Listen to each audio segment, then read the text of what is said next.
What's up with it? This Big Bro Grizz. You watching Player Talk. Today, I want to do something new. We said this is season 2, so we want to do some new stuff. It's story time. This is a new segment I'm gonna start doing where uh, I got a lot of like interesting stories from firsthand experience that I want to share. So this story is gonna be this story is about how a dude tried to finesse me. A dude tried to finesse me out of $100. Was it $100? It was like $100, maybe $150 or something like that. And his mom's ended up footing the bill for it. This is the story. Uh, so this happened like this situation. It probably happened like maybe around 2010 because I was at ITT Tech back then, and this was after I played ball at Penn Valley. So it had to be somewhere around 2010. So I'm going to ITT Tech at this time, right over by the stadiums, and I'm trying, I'm trying to better my life. You sitting on the couch not doing nothing with your life? Get up, call this, all that shit, right? So I'm in ITG Tech. It really wasn't all that, you know what I'm saying? It was I try to make the most of it. But I'm here, you interacting with people. It's a cat in one of my classes, tall, skinny cat. I figured he might play ball or something like that. So we kind of start rapping or whatever. We all into the basketball stuff, right? So I thought Buddy was a little interesting, but I'm interesting too. So I don't hold that against nobody. So me and him just start rapping on the basketball tip and stuff like that. Everything cool. To where we start, vibing. I'll pull up on him. We playing 2K and stuff like that. I ain't gonna lie, I think he was kicking my ass in 2K. So, I'm on some let's hit the real court. But during this time, I was doing like players and players. My basketball mixtapes on my other channel, my Grizzly Adams channel. So I was filming. So, we went to Brush Creek. I told him down to Brush Creek. Did we go to Brush Creek? Or was that Milestone? We went to Brush Creek. I wanted to kind of see what he had. Because he was talking, like he was, this dude, this is, okay, let me add this. Let me tell this story right. So while we talking and like just, vibing and stuff, I'm being casual, but I'm telling about my little basketball experiences, places I played, and my little network and stuff. So he telling me his stuff. He telling me, I play for this AAU team, I play for this team, I'm doing this, I'm doing that. And, I'm like, dude, like 6'4", skinny dude. So I'm like, maybe, So, and I know a lot of dudes. This is the other thing. I know a lot of dudes that really play ball overseas and shit like that. So a dude telling me he doing all this crazy stuff that ain't no big deal to me. That don't raise no red flags. So dude told me something that did sound kind of suspicious, but I was like, maybe he with it like that. So he said he was going out of town. He's like, I gotta catch a train. I got a game somewhere, yada yada blah blah. And I thought it sounded kind of suspect, but I'm like, we'll see. So Buddy get back in town, whatever. So this is the whole story right here. This is where the real story start. Like I said, we was playing 2K. So he like, hey yo, dude he said he was from Cali. He's like, yo, my people is sending my car down here, and I got another PlayStation that's coming with it. I'll sell you this one. I was like, bet. I didn't have a game at the time. So I'm like, bet, what you want for it? He was like, throw me $100. So I threw Buddy the $100, caught the game, everything cool, right? Now, this is really my fault, all right? Because right there, everything should have been done, right? So this is my fault. So don't put yourself in goofy situations to be taken advantage of, and you won't have to deal with no shit like this. So me and Buddy rapping, we still kicking it or whatever. Buddy cool so far. So he hit me with some funny shit. We was kind of vibing, and he was like, if you want the new one, because this one was used, he said, this new one isn't fresh out the box. He said, I'll give you the new one for the same price. I'm thinking to myself, like, shit, that's cool too. A brand new one fresh out the box. I'm like, bet. So I was like, shit, I'll bring that other one tomorrow. You know what I mean? When your car get here, just give me that one, because I ain't really tripping over it. So you know, we go to school. I bring him the other one. We still rapping and kicking it like regular, right? So a couple days go by. I'm like, yo, you get your whip yet? You know, I ain't really tripping. I'm just like, you know, what's up? You get your whip? So Buddy kind of like just disappeared. To be perfect, like he literally just disappeared. Like stopped coming to school, phone, nothing. Like right. So I'm like, now at the same time, when I say like Buddy was interesting, he was a little awkward. You know, he was a little awkward. So I'm thinking in my head, the last thing I'm thinking is this dude trying to play me. That's the last thing I'm thinking. Like, yeah, Buddy he wouldn't do no ill shit like that. So a few more days go by, I'm like, Buddy trying to play me. Yep. So I already done pulled up to Buddy crib, played the game with him and shit like that, so I know where he stay at. So I'm being cool right now because I don't know what the scene is. Dude could have, you know, got hurt, could have gotten in a car accident or something for all I know. So I ain't coming up on some like, yo, what's good. I'm just trying to see what's going on. So, you know, I pull up to his people spot, boom, boom, boom. Like one of his uncles who was there when we was kicking and playing the game, like, yo, what's up? You know, what's up, big man? You know, I'm like, yo, you seen, you know, what's my face? You know, trying to catch up with him. He's like, nah, you know, I ain't seen him. Word. So, like I said, this shit happened back in like 2010. So I ain't gonna say in front like I remember everything play by play. So I'm gonna do the best I can. So somehow we started communicating back on the phone. I guess the uncle must have told me, yo, your homeboy was looking for you, right? So we get up on the phone, dude telling me this real roundabout story, you know, and I'm already at that point where I'm like, nah, you playing me, so, you know, miss me with the extra stuff. Just, you know, either give me the game, either give me the new game, give me the old game, or give me my money back. Easy peasy. So this is where it getting goofy, and this is why the shit escalated, because I don't like people making a fool out of me. I don't mind losing, but don't sit here and try to make a fool out of me. I'm gonna make it a point to make a fool out of you if you're doing that. So I get a call from a lady, a woman. A woman calls me, and this woman is claiming to be his mother, but it don't sound like his mother. I don't know what his mother sound like, but I know what mothers sound like, and this didn't sound like a mother. This sound like a female, you know. So this chick is like kind of talking to me, and I'm kind of feeding into it, but I'm holding back though. I'm like, you know, some suspect. This whole thing is suspect, so I'm kind of holding back at the same time. So I get out the phone with that, and it's kind of this little phone game. We playing this little phone game for a second. Cause I'm trying to keep Buddy on the line in general, because I want my shit. I either want my money or I want my game. One of the two. So I guess a couple days go by. Somehow I got his real mom's on the phone. I really don't remember how I did it. I don't know if she called me, because I didn't have her number. Nobody gave me her number. So if I'm not mistaken, I think I pulled back up at the crib, and I think when the uncle answered, I think I kind of told the uncle what was going on. Like, hey, yo, Buddy owed me some money.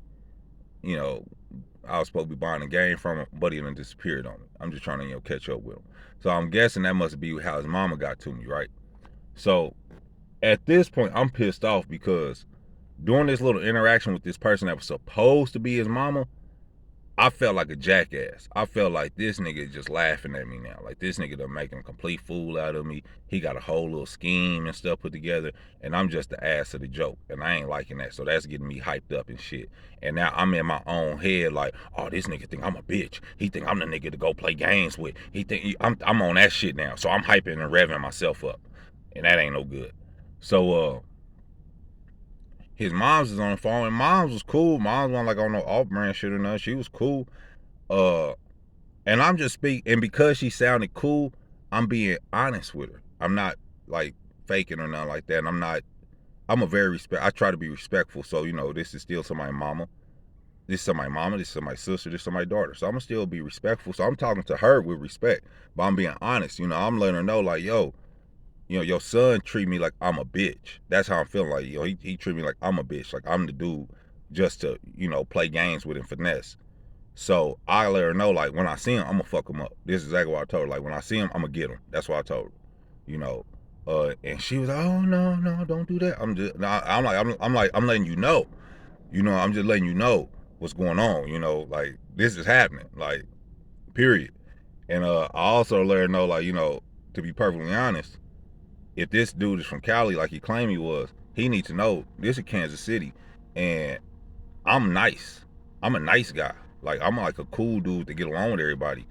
And the way he moving, he ain't gonna last long up in here acting like that, because he don't know how to pick and choose who to do his shit with.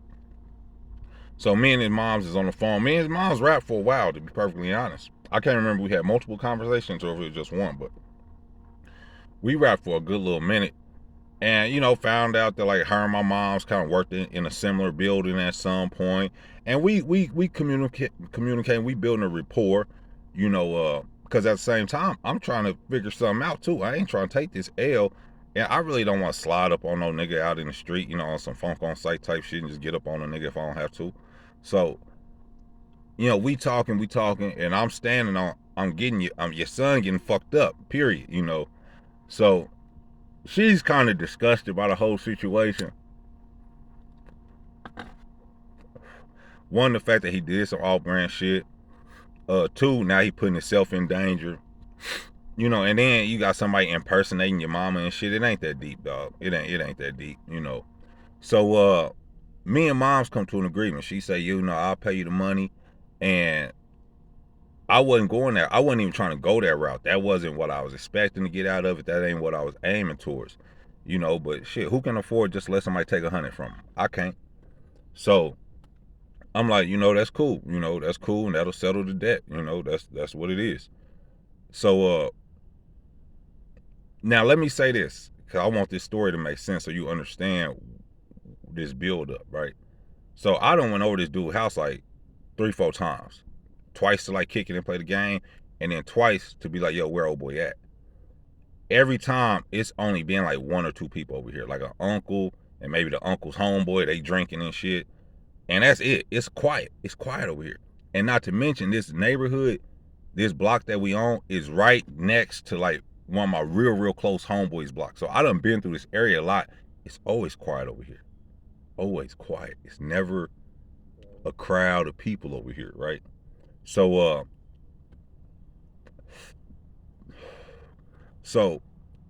I'm about to go pull up over there, right? So I'm kind of in my head, I really ain't thinking too much of it, but I'm like, be ready for whatever. So I'm kind of like, how do I need to pull up? That's how I'm kind of thinking. So I'm like, I don't want to get a wrong impression, but I also want to be ready. So, I was kind of on my shit back then, staying in shape like I was supposed to. So I pull up in the tank top. I'm gonna rock the tank top so they can see what's up underneath here a little bit. And it's some, I don't know, but if something go down, I'll be, I'm free and I can move around like I need to. So I hit the block, you know what I'm saying? You get that little feeling in your stomach a little bit. I hit the block. It's a whole parade outside. Like a parade of niggas outside. I pull up. I'm not going to exaggerate just to make the story sound good. So give me a hot second. It had to be at least 20 niggas out in this front yard. At least 20 niggas of different ages and shit out in this front yard. And it was funny because the funny thing was, I ain't gonna front, the thing that really made it funny was they was trying to act like this was normal. Like everybody had a ball in their hands. A couple people over here throwing the baseball, a couple people throwing the football over here, got some niggas throwing the frisbee over here. I'm like, you niggas is not out here having field day. You niggas is over here for me. You know what I'm saying? So in my mind, when I pull up, I'm like, I got every right to be here. Somebody took some shit from me. So you niggas can miss me with this little weak ass intimidation tactic you trying to do. You know what I'm saying? I don't give a fuck about none of that. I want my money. So, I'm like, all right, I see what it is. We gonna see. I'm gonna get as many as I can before y'all get me. So I hop out, head up, chest out, walk straight up in this motherfucker. So, I'm walking up in here. I really ain't paying none of these niggas no mind, because y'all ain't none of my business. And I ain't none of y'all business. And if y'all fuck with me, it's gonna be like that. So I come up on the porch. I'm going to my business, which is mama. I pull up, greet her like you supposed. How you doing? A little weak little side hug to show that I'm not coming in here for no bullshit. but it can be some bullshit. So I come in, you know, how you doing? XYZ. And before we get to business, we sit down and we just talk for a minute. We talk for about maybe 10 minutes. And trust me, 10 minutes seemed like an hour based on the environment that I was sitting in. You know, like I said, the debt's being paid off, so I'm okay. I'm not really tripping. I'm here because the debt's being settled. So, you know, me and mom sit there and talk for like 10 minutes. She give me the bread. After she give me the bread, we stop and we talk for like another 10 minutes because I ain't trying to just take the money and run. You know, we talk for another 10 minutes because I wanna know, she wanna know, and I wanna know where we stand. Wanna make sure everything cool, everything's all right, and we good. And we did that. We had the little conversation. I walked off, head up, chest out. Got in my car, money in my pocket. I'm out of here. What's up? So that's the story of how a dude tried to finesse me out of $100 and his mama ended up footing the bill. Alright? So when you niggas is out here doing silly ass goofy shit, it could be your mama that gotta pay the consequences or the price for it. You get what I'm saying? So watch how you moving out here and watch how you doing, niggas, because you don't know who's who and you don't know what a nigga willing to do to get the record straight. So a PS on that. One of the funny things was I had never seen this nigga again. I'm like, man, this nigga just disappeared off the face of the earth. I was working at another job. I was like washing dishes and busting tables and cooking and shit at this restaurant. And normally I'd be in the back most of the time, but they've been having me help out in the front. Sure enough, out of nowhere, this nigga just walks into the restaurant, and the look on this nigga face when he seen me, I wish I had a camera. You know what I'm saying? Like, this nigga did not sit down and eat, let me say that. He got up out of there. Even though I was cool because the debt had been paid. I wasn't tripping. You just a goofy ass nigga. So, story time. That's the first installment. This Big Bro Grizz. You watching Player Talk. Season 2. Let me get Season 2, nigga. You know what I'm saying? Like, comment, and subscribe. Share. Put everybody up on this shit. And I'll get back up with y'all on another one. Hopefully we have another story for y'all soon. All right.